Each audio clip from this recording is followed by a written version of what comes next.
This episode is brought to you by The Guarantors. Chasing down residents who don't pay their rent is taxing enough. Did you know you could offset the risk of renter default? Meet The Guarantors.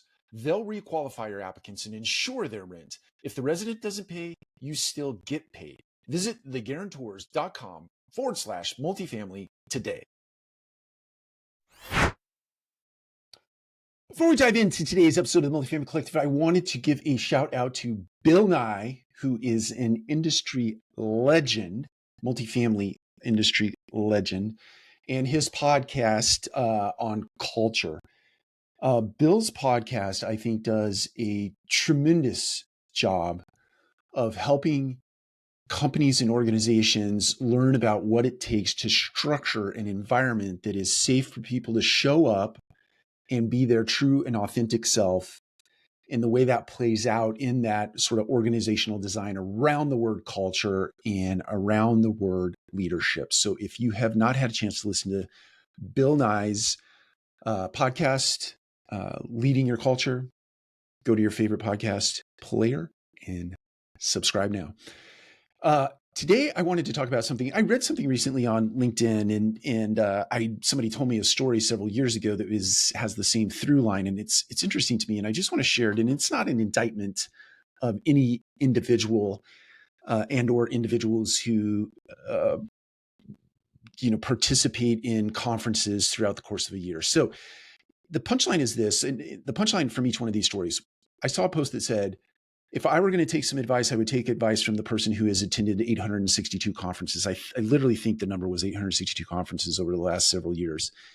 The other story I heard, punchline, was this person kept, let's call it a fishbowl, on their desk. And every time they would come home from a trip, they would throw their hotel keys or like those cards into the fishbowl.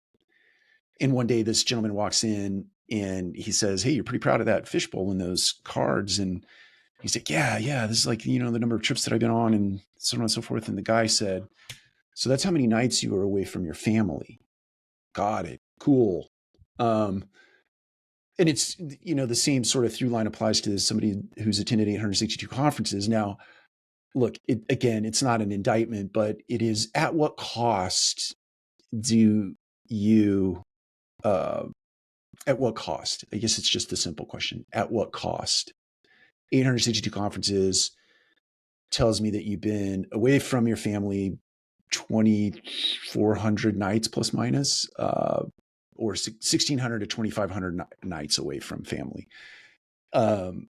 Is that worthy of applause? Is that subject to question? I don't know.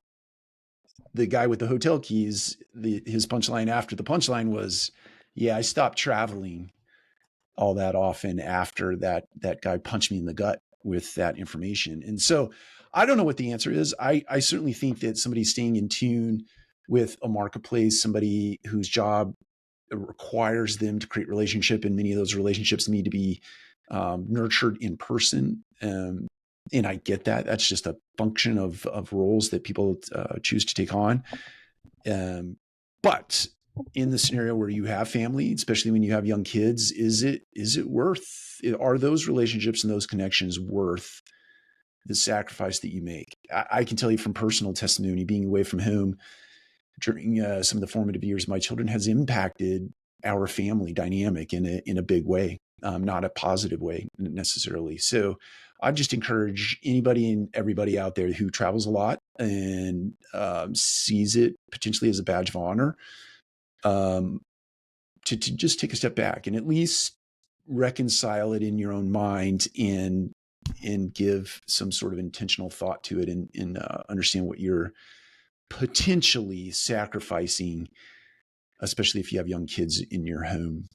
It's worth just doing some contemplation. That's it. Take care. We'll talk to you again soon.